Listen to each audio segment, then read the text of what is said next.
অসম ছাত্ৰ পৰিষদৰ ৬ষ্ঠ প্ৰতিষ্ঠা দিৱসত মন্ত্ৰী তথা অগপৰ সভাপতি অতুল বৰা। অসম গণ পৰিষদৰ ছাত্ৰ সংগঠন অসম ছাত্ৰ পৰিষদৰ ৬ষ্ঠ প্ৰতিষ্ঠা দিৱস আজি দিনজোৰা কাৰ্যসূচীৰে যোৰহাটত অনুষ্ঠিত হৈ যায়।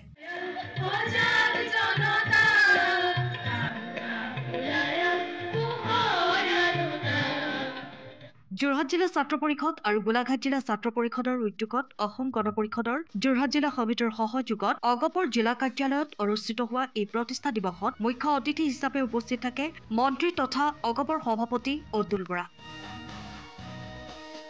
তেখেতে ছাত্ৰ ছাত্ৰীসকলক উদ্দেশ্যি ভাষণ আগবঢ়ায়।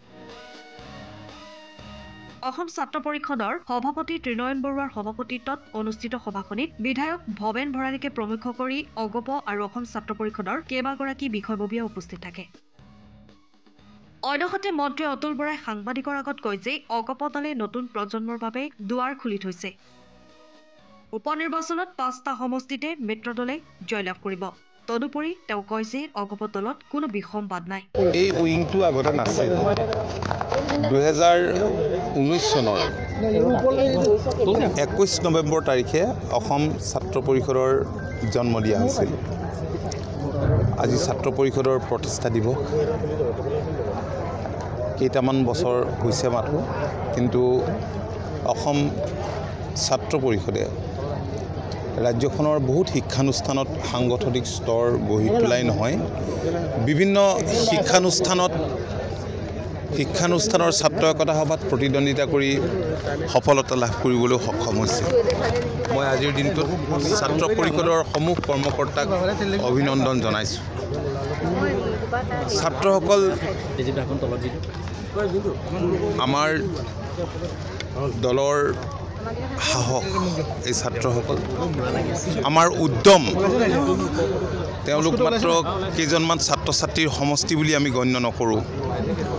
এটা সময় আছিল অগপৰ ওপৰত অভিযোগ আছিল যে নতুন প্ৰজন্মক সুবিধা নিদিয়ে, কিন্তু আমি নতুন প্ৰজন্মৰ কাৰণে দুৱাৰ খিৰিকী আমি খুলি দিছোঁ আৰু তেওঁলোকেও নিষ্ঠা সহকাৰে কাম কৰিছে।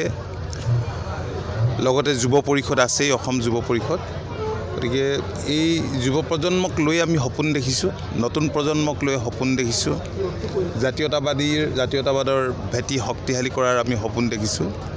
ৰাজ্যখনৰ কাৰণে, ৰাজ্যবাসীৰ কাৰণে কাম কৰাৰ সপোন দেখিছোঁ। মই আজি তেওঁলোকৰ এই বিশেষ উদ্যোগৰ বাবে আজি ইয়াত সমবেত হৈছে। আজি বহুত ল'ৰা ছোৱালী হয়তো আহিবও পৰা নাই, পৰীক্ষা হৈ আছে নামনি অসমৰ পৰা। তথাপি বিষয়ববীয়াসকল হয়তো ইয়ালৈ আহিছে। মই যথেষ্ট সংখ্যক ছাত্ৰ ছাত্ৰীকেই এতিয়া দেখা পাইছোঁ। মই সকলোকে শুভেচ্ছা আৰু অভিনন্দন জনাইছোঁ। পঞ্চায়ত নিৰ্বাচন অনুষ্ঠিত হ'ব দুটা পৰ্যায়ত, যদিও কিছুমান ক্ষেত্ৰত প্ৰতিগত নিৰ্বাচন নহয়, তথাপিতো দলীয় স্থিতিবিলাক সবল কৰিব লাগিব পঞ্চায়ত নিৰ্বাচন। হয়, আপুনি ঠিকেই কৈছে। কাৰণ আমি 2024 আৰম্ভণিৰ পৰাই দলটোক শক্তিশালী কৰাৰ লক্ষ্য স্থিৰ কৰি লৈছিলোঁ আৰু সেইমতে কামো হৈ আছে। 2024 জানুৱাৰী মাহৰ পৰা আৰু আপোনালোকে দেখিছে যে আমাৰ প্ৰতিটো সাংগঠনিক স্তৰে খুব ভালদৰে কাম কৰি আছে। দলৰ তৃণমূল পৰ্যায়ৰ কৰ্মীসকলে হৈছে দল এটাৰ শক্তিৰ আধাৰ। গতিকে তৃণমূল পৰ্যায়ৰ যিসকল কৰ্মকৰ্তা আছে সেইসকল সুসংগঠিত হৈছে সাংগঠনিক স্তৰবোৰ, আৰু প্ৰতিটো বিধানসভা সমষ্টিত এতিয়া কৰ্মশালাবিলাক বৰ্তমান সময়ত অনুষ্ঠিত হৈ আছে। আৰু ইয়াৰ উপৰিও আমি 14 অক্টোবৰৰ পৰা দলৰ সভ্যভৰ্তিৰ অভিযান আমি আৰম্ভ কৰিছোঁ। তাৰ কাৰণে কিছু কৰ্মশালাৰো প্ৰয়োজন হৈছে আমাৰ বাবে। টাৰ্গেট আমি তেনেকৈ নিশ্চিত কৰা নাই। আমি যিমান পৰা যায়, কাৰণ আমাৰ সকলো ঠাইতে ৰুটটো আছে, শিপাডাল আছে। কাৰণ দুবাৰকেই অকলশৰে চৰকাৰ কৰা দল, অকলশৰে বুলি ক'ব লাগিব, সৰু সৰু দুটামান দল সেই সময়ত লগত আছিল। গতিকে এতিয়া সেইবিলাকত সাৰ পানী দিয়া কামটো দলৰ কৰ্মকৰ্তাসকলে আৰম্ভ কৰিছে। আৰু তাকে নতুন প্ৰজন্মৰ যিসকল ছাত্ৰ ছাত্ৰী বা যুৱক যুৱতী, তেওঁলোকে আকৌ নতুন প্ৰজন্মৰ মাজত তেওঁলোকে সোমোৱাৰ কাৰণে ৰাজনীতিটো কৰিছে আৰু সেইমতে কামো কৰিছে। আৰু তেওঁলোকক আমি সদায় কৈ আহিছোঁ যে কেৱল নিৰ্বাচনত, ছাত্ৰ একতা সভাৰ নিৰ্বাচনতেই হওক বা অন্য নিৰ্বাচনতেই হওক, সেইটো লক্ষ্য হিচাপে ল'ব নালাগে। কাৰণ অসম গণ পৰিষদ দল ৰাইজৰ তেজেৰে গঢ়া দল শ্বহীদ দিৱস আহি আছে 10 ডিচেম্বৰ তাৰিখ গতিকে এই কথাখিনি আমাৰ ল'ৰা ছোৱালীবিলাকে নতুন দৃষ্টিভংগীৰে নতুন ধ্যান ধাৰণাৰে কাম কৰিছে মই দেখিছোঁ ভাল লাগিছে নাই এইটো দিয়া হৈছে অলৰেডি সেই কথাখিনি আমাৰ কৰ্মকৰ্তাসকলে জানে কওক কি কৈছে 5টা সমষ্টিৰ উপ নিৰ্বাচনৰ ফলাফল ঘোষণা হ'ব দেশৰ লগতে দিন পালেহি আমি আশাৰে বাট চাই আছোঁ আৰু আমি নিশ্চিত যে আমি 5টা সমষ্টিত আমি জয়লাভ কৰিম মৃত্যুজোঁতে জয়লাভ কৰিম পঞ্চায়ত নিৰ্বাচন সমাগত তাৰ পাছত কিন্তু অসন্তুষ্টি অগপদলৰ জ্যেষ্ঠ অসন্তুষ্টি প্ৰকাশ কৰিছে নাই চাওক ইমান এটা দল আমাৰ দলত কোনো বিসম্বাদ নাই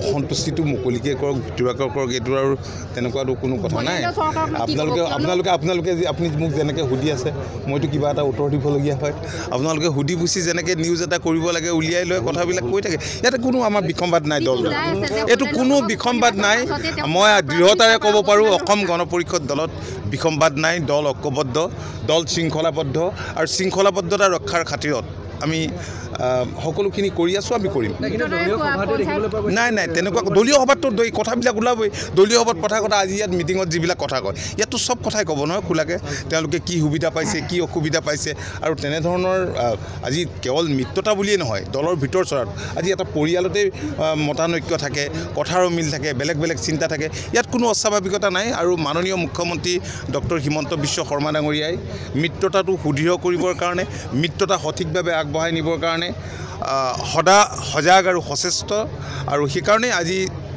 প্ৰায় এতিয়া 10টা বছৰ সম্পূৰ্ণ হ'ব এনেদৰে আমি খুব সুন্দৰভাৱে পাৰ কৰিবলৈ সক্ষম হৈছোঁ ঠিক আছে সময়ৰ খবৰ সময়ত পাবলৈ ফ'ল' কৰক টাইম অফ আছাম।